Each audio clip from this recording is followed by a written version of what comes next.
अपनों की बात कार्यक्रम में आप सभी का स्वागत है। ये अपनों की बात कार्यक्रम की शुरुआत 24 अप्रैल को हुई थी और इस कार्यक्रम के लिए हम लोगों ने जो शुरुआत की थी कि सकारात्मक विचार रखेंगे और अपनी कोशिश करेंगे कि सकारात्मक विचारों से, स्ट्रेस मैनेजमेंट से, इवन मनोविज्ञान के बातचीत से या और लोगों के समाज के प्रबुद्ध लोगों के सहयोग से हम लोग एक सुधार की प्रक्रिया शुरुआत करेंगे। और हम लोगों ने इस कार्यक्रम की जो अभी तक हम लोग उपस्थिति लोग या लोग जो जुड़ रहे हैं उसको जो देख रहे हैं उससे ये महसूस हो रहा है कि लोग इसके प्रति काफी सकारात्मक हैं। और मैं आज जो मेरे साथ मेहमान है श्री विजय पाठक जी हैं हमारे साथ, संपादक प्रभात खबर धनबाद संस्करण के स्थानीय संपादक हैं। श्री इंद्र सिंघल जी हैं, ये यूएसए से जुड़े हुए हैं और वहाँ की टाइम टेबल यहाँ से बड़ी डिफरेंट है और यहाँ रात है वहाँ सुबह वाली बात है तो अमेरिका के हालात और अमेरिका में कैसे हालात थे और कैसे हालात बदले, उन हालातों को कैसे वहाँ पे सरकारों ने भी बदलाव किया, लोगों ने भी कैसे बदला। शुरू में काफ़ी परेशानियां हुई लेकिन बाद में काफ़ी बदलाव आया। डॉक्टर प्रमोद पाठक एज वेल है, जब हम लोग चर्चा शुरू करते हैं तो डॉक्टर पाठक आईआईटी के एक्स एचओडी हैं, मैनेजमेंट स्टडीज़ के, मनोविज्ञान के का इनका बड़ा लंबा अनुभव है। इनके अंदर काफ़ी स्टूडेंट आगे बढ़े हैं, लाइफ में बहुत ऊंचाइयों को हासिल किया है इनके स्टूडेंट्स ने, और ये तो खैर हम लोग इस सबके गुरु हैं ही। तो आज जो स्थिति है कोरोना को लेके जो हम लोग चर्चा कर रहे हैं, इस बीच में मैं एक बात बता दूं कि विजय पाठक जी बीच में शायद थोड़े से बाहर होंगे, तो उनका कुछ मीटिंग है, लेकिन फिर वो ज्वाइन कर जाएंगे। विजय भैया चलते चलते आपसे ही शुरुआत करते हैं।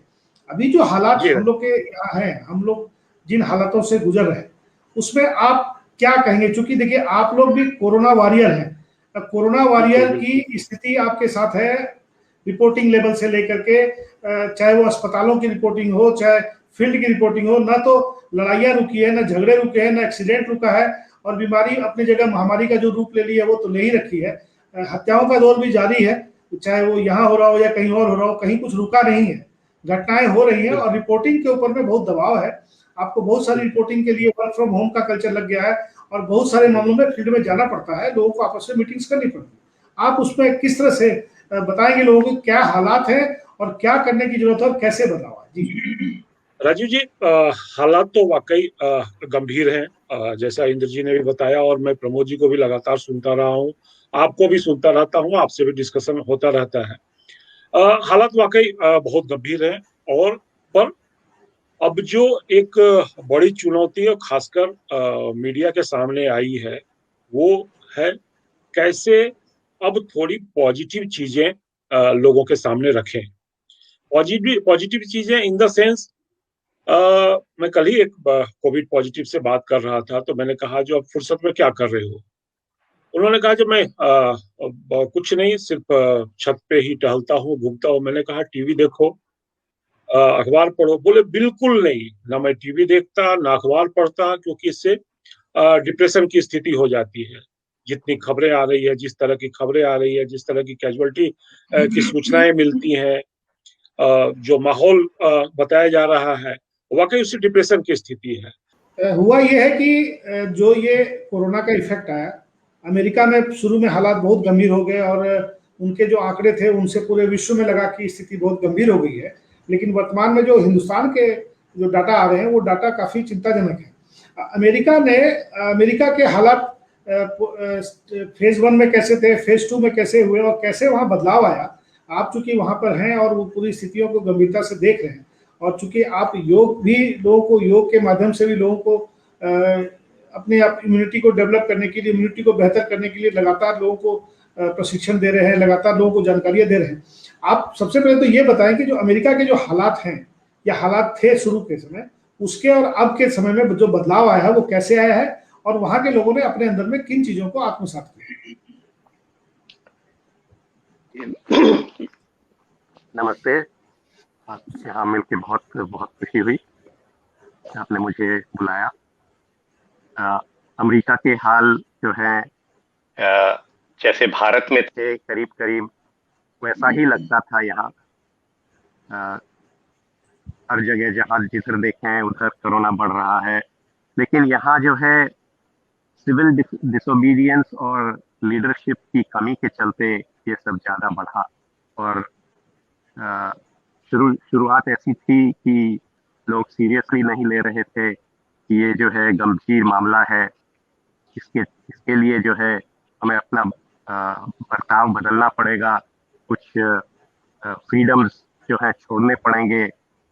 तो ये जो है ऊपर से लेके नीचे तक जो है नहीं पहुंचा। काफी जो है अलग अलग बातें जो है आती रही, कोई कुछ कह रहा है, कोई कुछ कह रहा है। इसके चलते जो है जनता में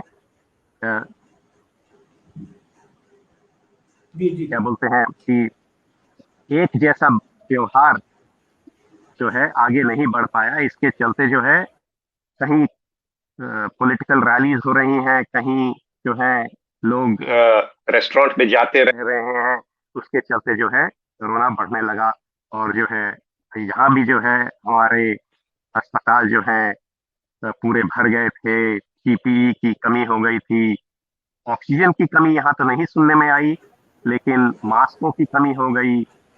और जो फ्रंटलाइन वर्कर्स हैं वो 24 घंटे लगे हुए हैं काम में, और मरीज जो है आते जा रहे हैं, और यहाँ भी मौतें जो है बहुत होने लगी। लेकिन फिर उसके बाद में क्या हुआ कि जब वैक्सीन जो तैयार हुई और वो जो निकलने लगी, और जब नेशनल जो मैसेजिंग हुआ वो एकदम यूनिफाइड हो गया, और सब जो है वो एक ही मैसेज को सुनने लगे। सब जो है वैक्सीन के लेने के लिए जाने लगे। और यहाँ तो पीक में 2 हफ्ते पहले पीक में जो है 40 लाख वैक्सीन जो है रोज लगने लगी लोगों को, और उसके चलते जो है इम्यूनिटी बढ़ने लगी है। और अब जो है उसका जो कर्व जो है वो नीचे आ रहा है, और अब धीरे धीरे जो है यहाँ दुकानें खुलने लगी हैं, और लोग जो है उनको फिर से होप जो है हैज रिटर्न।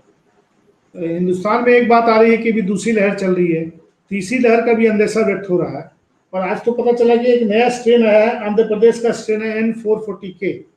ये जो पिछले स्ट्रेन है उससे 15 गुना ज्यादा खतरनाक है। और एक और नई चीज आई है निकल के कि बम्बई म्यूनिसिपल कॉर्पोरेशन और महाराष्ट्र सरकार अब इस खतरे से निपटने के लिए तैयार हो रही है कि बच्चों में भी इसका खतरा आने की संभावना है। तो जो यूएस की जो तैयारियां हुई, क्या ये ओवरऑल वैक्सीनेशन के प्रोग्राम के चलते सारा केस कम हुआ है, या और भी कुछ ऐसे कदम उठाए गए जिससे ये बदलाव वहां पे आया? आई थिंक सबसे मेन चीज ये हुई कि पिछली एडमिनिस्ट्रेशन और नई एडमिनिस्ट्रेशन के बीच में जो डिफरेंस ये है कि पिछली एडमिनिस्ट्रेशन जो है इसको सीरियसली मानती नहीं थी। जो नई एडमिनिस्ट्रेशन है वो इसको एक धार से मानती है और एक मैसेज दे रही है। उसके ऊपर मिलिट्री को जो है इन्वॉल्व किया गया, नेशनल गार्ड को इन्वॉल्व किया गया, सारे नॉन प्रॉफिट्स को इन्वॉल्व किया गया। तो सब जो है एक ही तरफ जो है सब जाने लगे, एक ही भाषा में सब बात करने लगे।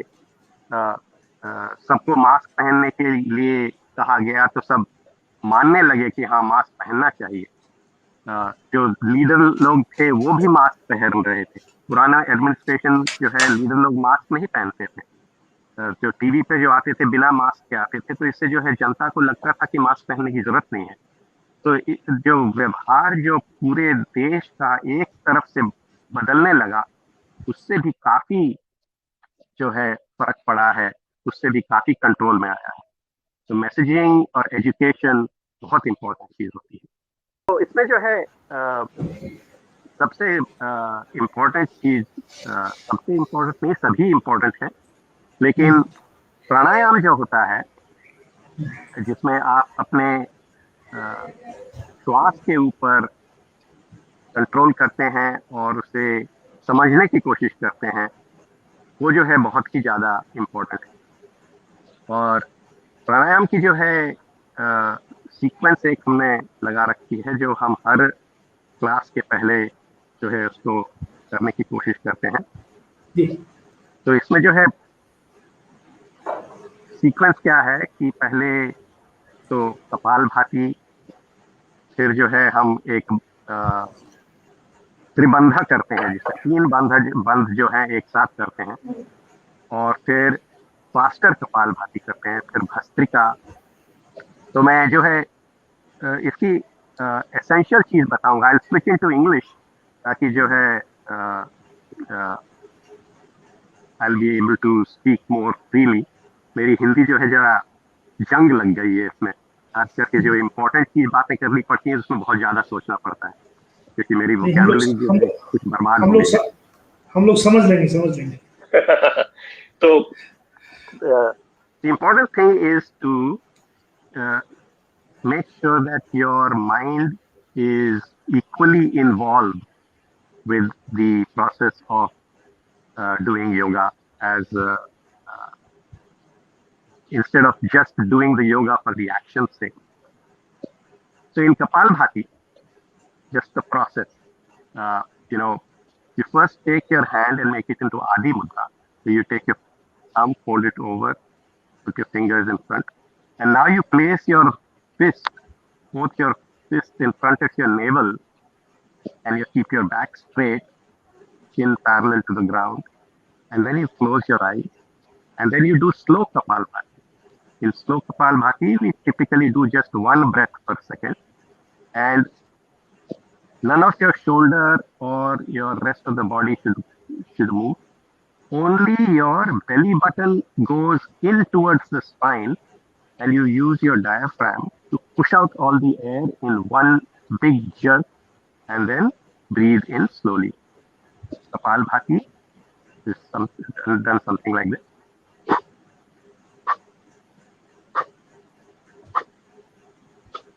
तो यहाँ आपको हमारा I'll change the thing a little bit. यहाँ देखिए,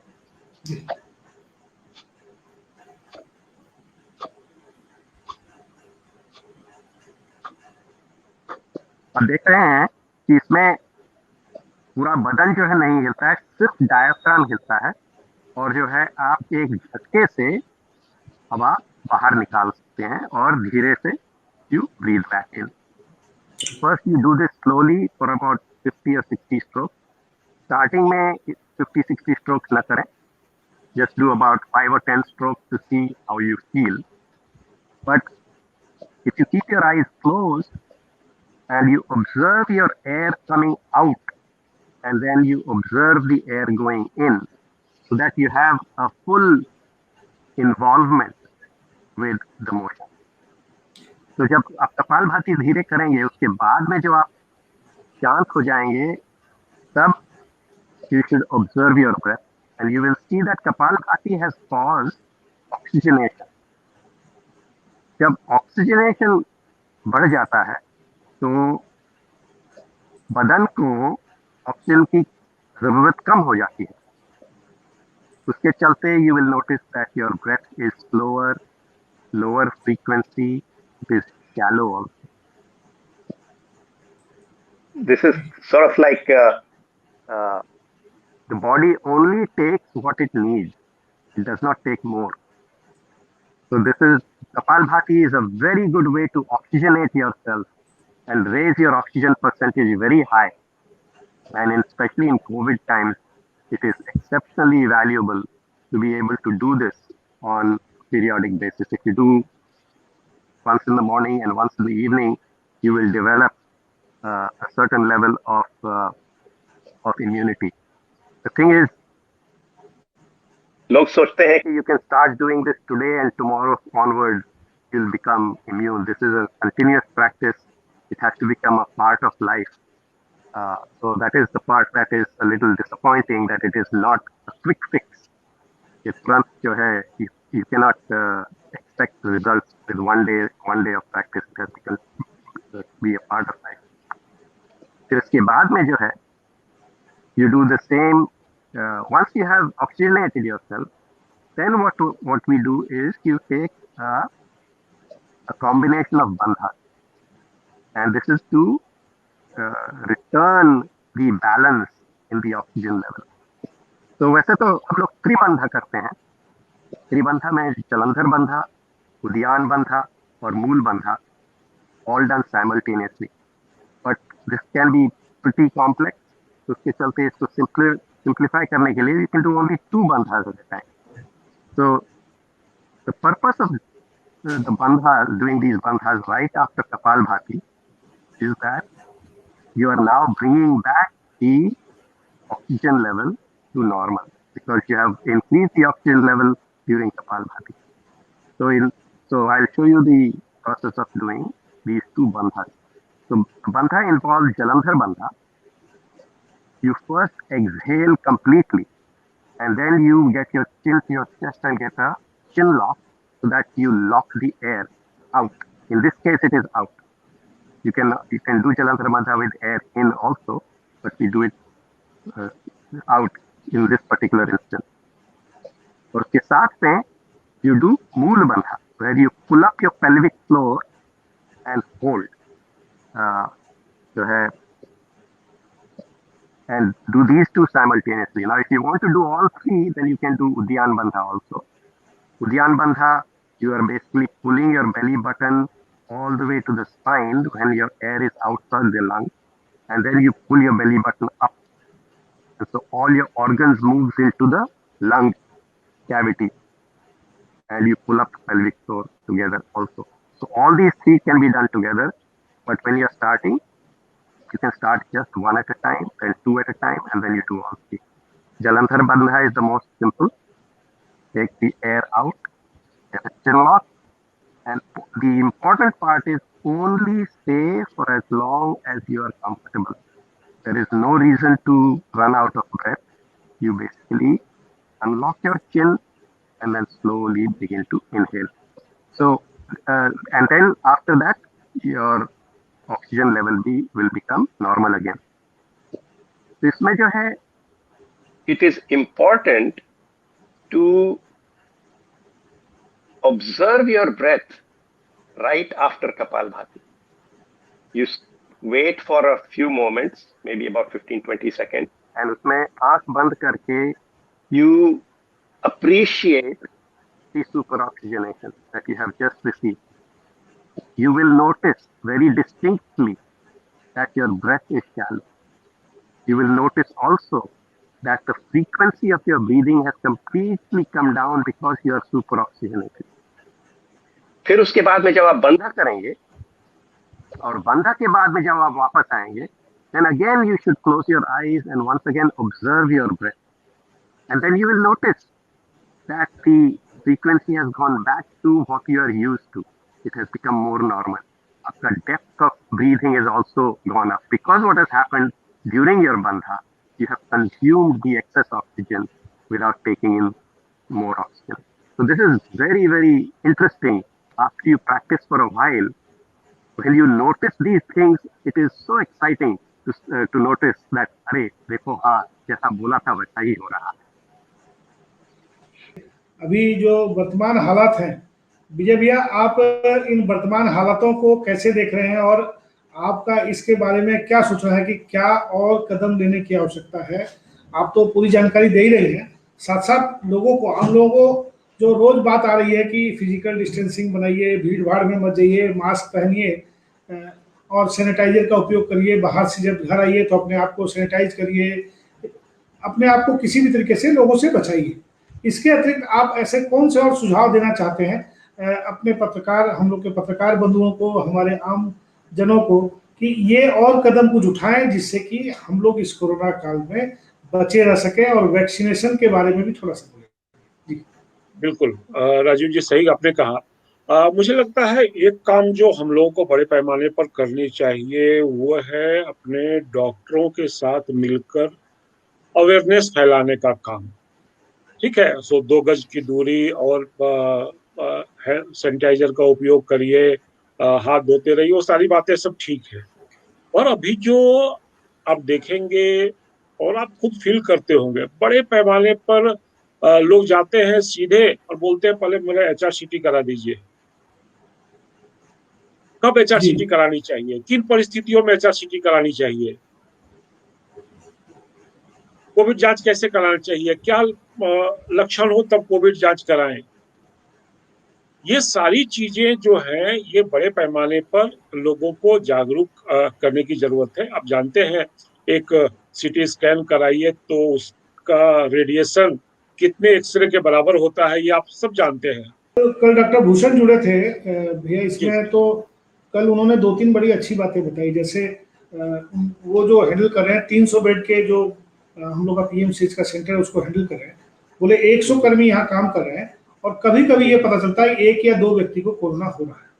तो कोरोना से बचने में जो कोरोना का मिनिमम इनहेल करते हैं लोग, वो भी एक बड़ा कारण होता है कि वो एक अंदर में एंटीबॉडी बन जाती है। एंटीबॉडी डेवलप हो रही है जी। साथ ही साथ जो कोरोना वॉरियर्स के तौर पे पैरामेडिक स्टाफ्स को तो फर्स्ट डोज और सेकेंड डोज जो लग गया, उसके चलते उनके अंदर एंटीबॉडी बनी और उसके बावजूद भी लोग ये समझ नहीं पा रहे हैं कि इतने, देखिए घटनाएं तो हो रही है, लेकिन जो पैरामेडिक्स हैं या जो डॉक्टर्स हैं वो घटनाएं कम हो रही हैं। इसका रीजन है कि उनको वैक्सीनेशन हो गया है, दोनों डोज हो चुका है, उनके बॉडी के अंदर एंटीबॉडी बन चुकी है। साथ ही साथ हिंदुस्तान में जो कोवैक्सीन और कोविशील्ड का जो आंकड़ा है 0.03 एंड 0.04% का आंकड़ा है, ये जो इसका डाटा अवेलेबल है, जिनको अस्पताल जाना पड़ा उसमें से भी शायद बहुत कम लोगों की हानि हुई है। तो इसके बावजूद भी वैक्सीनेशन के प्रति या तो अभी जो वैक्सीनेशन की कमी भी एक बड़ा कारण बन रही है, लेकिन साथ ही साथ जब वैक्सीन अवेलेबल भी थी तो उसका जो वैक्सीनेशन नहीं लगाने के चलते कई बहुत सारे वैक्सीन डैमेज हो गए, खराब हो गए।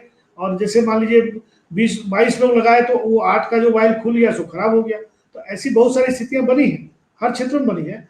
तो हम लोग को एक अभियान तो हम लोग शुरू से भैया चला रहे हैं अस्पताल के मरीजों के बारे में जो जानकारी कल डॉक्टर साहब ने दी, इसके पहले जो डॉक्टर साहब ने दी, उन जानकारी में ये जानकारी निकल के आएगी खुद से इलाज करने की जो परंपरा लोगों के अंदर आ रही है वो ज्यादा खतरनाक है, वो ज्यादा खतरनाक है।